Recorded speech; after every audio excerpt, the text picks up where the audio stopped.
ये कि वो उस माहौल में हमने जिस तरह से ओशो के की पूरी उपस्थिति को हमने अनुभव किया, उसका तो कोई जवाब नहीं था, उसमें कोई फ़र्क नहीं पड़ा।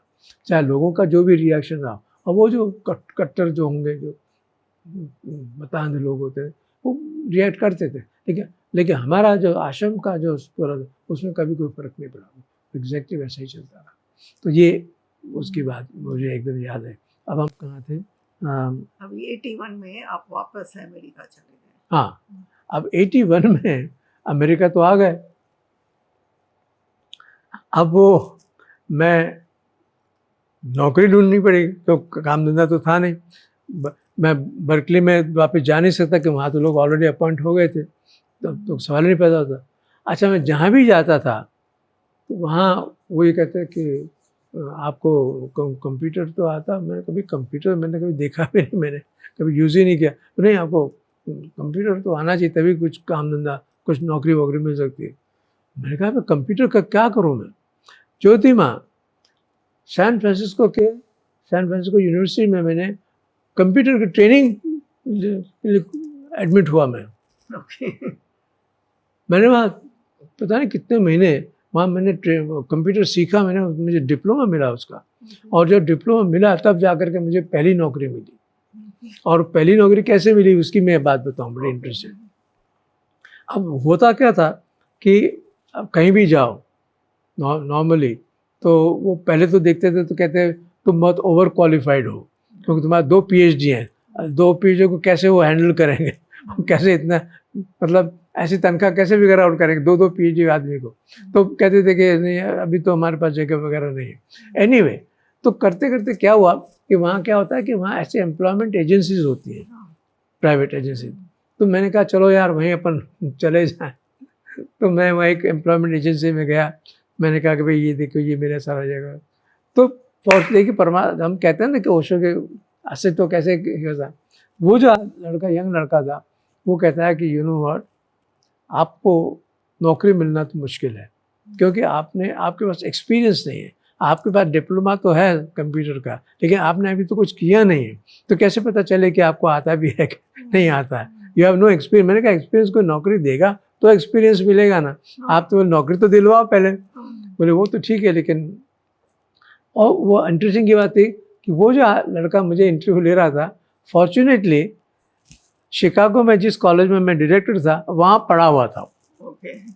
तो उसे कनेक्शन सा लगा मेरे साथ। अरे आप राइट कॉलेज में डायरेक्टर? मैंने कहा क्या? बोले मैं वहीं पढ़ा हुआ हूँ, मैं वहीं पढ़ के आया। मैंने कहा ठीक है। तो उसने एक कनेक्शन की वजह से उसने देखिए आप नौकरी मिलना बहुत मुश्किल है, लेकिन एक कंपनी है, नई कंपनी खुली हुई है, मल्टी कोई कंपनी है कोई, तो उनको एक प्रोग्रामर की ज़रूरत है, कंप्यूटर प्रोग्रामर की। मैं खाली आपको रेकमेंड करके वहाँ भेज सकता हूँ, पर वो लेंगे कि नहीं लेंगे ये मैं नहीं कह सकता। मैंने कहा ठीक है भैया, तो रेफरेंस दे दे। तो मैं वहाँ पर गया, तो उन्होंने इंटरव्यू जिसने लिया तो कहते हैं आपके पास क्वालिफिकेशन तो अच्छे हैं, लेकिन कोई एक्सपीरियंस है कंप्यूटर का? मैंने कहा भाई मैंने अभी तो काम ही शुरू नहीं किया, मैं तो खाली सीखा हूँ कंप्यूटर क्या चीज़ होता है। बोले तो बड़ा मुश्किल है, हमारे पास ऑलरेडी एप्लीकेंट्स हैं जिनके पास एक्सपीरियंस है, हम उनको देना चाहेंगे। मैंने कहा ठीक है भाई, आई कैन अंडरस्टैंड। फिर भी मैं जाते तो रुकिए आप अपना फ़ोन नंबर देते जाइए इन केस। मैंने कहा ठीक है भैया, तो फ़ोन नंबर दे करके मैं, दूसरे दिन सुबह उसका फ़ोन आया चेयरमैन का कि yes we want to hire you, हम आपको हायर करना चाहते हैं। मैंने कहा ठीक है भाई। तो वहाँ पर उस कंपनी में मैं एज अ प्रोग्रामर मुझे हायर किया। ज्योतिमा, मैंने मेरी ज़िंदगी में इतनी मेहनत नहीं की जितनी उस वक्त वहाँ की। मतलब मेहनत तो बहुत की, PhD 2 PhD में करते करते बहुत मेहनत की, लेकिन इस तरह से नौकरी करते समय मेरे वीकेंड भी मैं वहाँ काम करता था, सुबह से लेकर शाम को। मुझे पता ही नहीं था कि कैसे करते हैं, मैंने कभी किया ही नहीं था। तुम कुछ कभी इससे पूछता, कभी उसमें तेरे से पूछता, भैया इसको कैसे ऐसे करते करते करते करते सारा दिन रात में वहाँ कर काम लगा करके, क्यों इनकम हो रही थी, पगार मिल रहा था उसमें से, नहीं तो पैसा ही नहीं था। 81 में आने के बाद कोई there was no income source.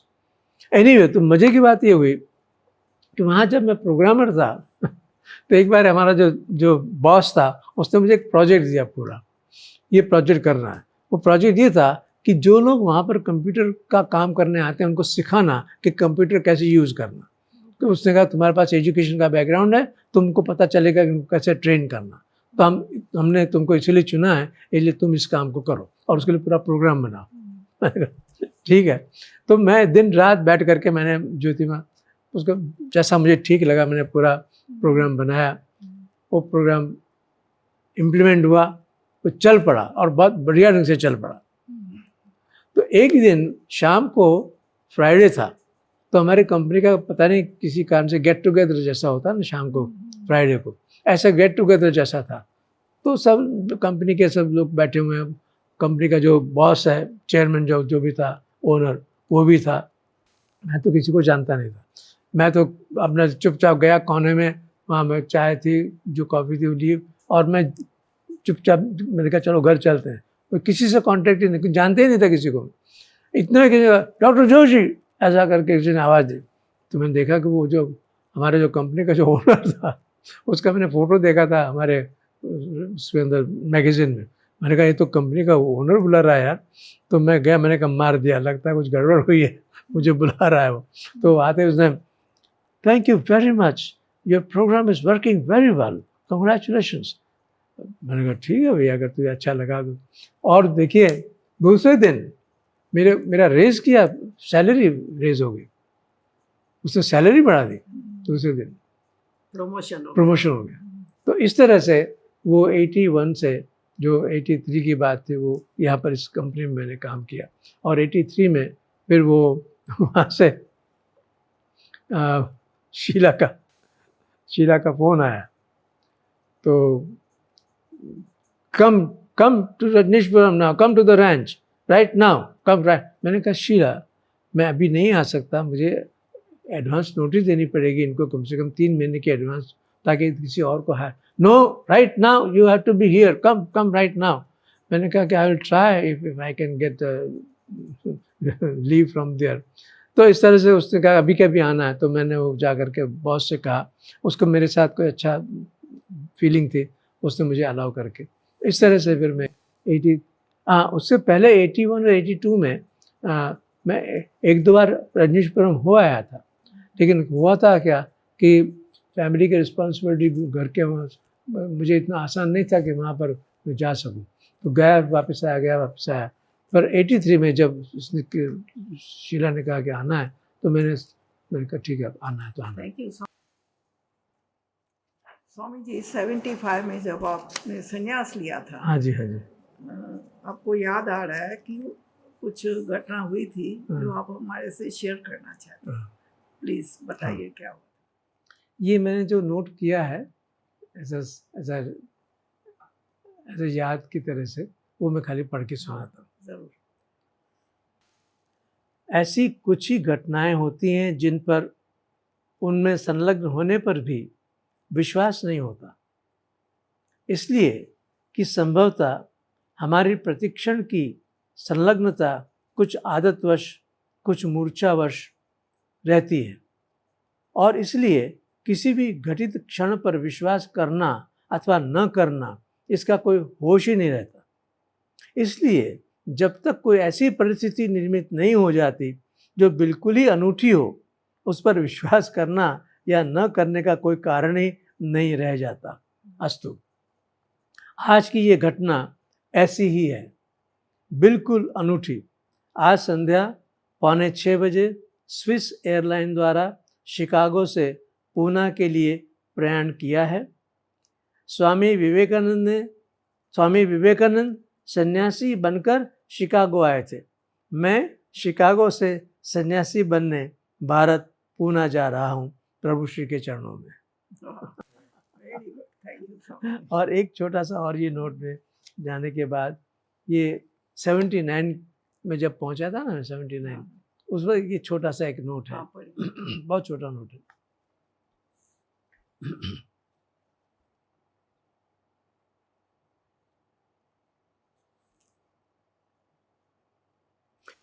दर्शन में मैं ही ओशो के दर्शन से मुझे बुलाया गया था, तो मुझे सामने से मैं बैठा था। तो दर्शन में मैं ही था। मुझे बुलाने के बाद मैं उठकर जैसे ही भगवान श्री के निकट पहुंचा, वे मीठी मंद मुस्कान के साथ बोले, come Vedant, I was waiting for you. मैंने दंडवत प्रणाम किया और सामने बैठ गया। तब फिर भगवान बोले, now you completely drown yourself in this commune, don't leave a single trace of yours. Now there is no more birth for you, enough is enough. फिर मुझे निकट बुलाकर अत्यंत प्रेम पूर्वक मेरे सर पर हाथ रखा और आशीर्वाद दिए। ये 79 की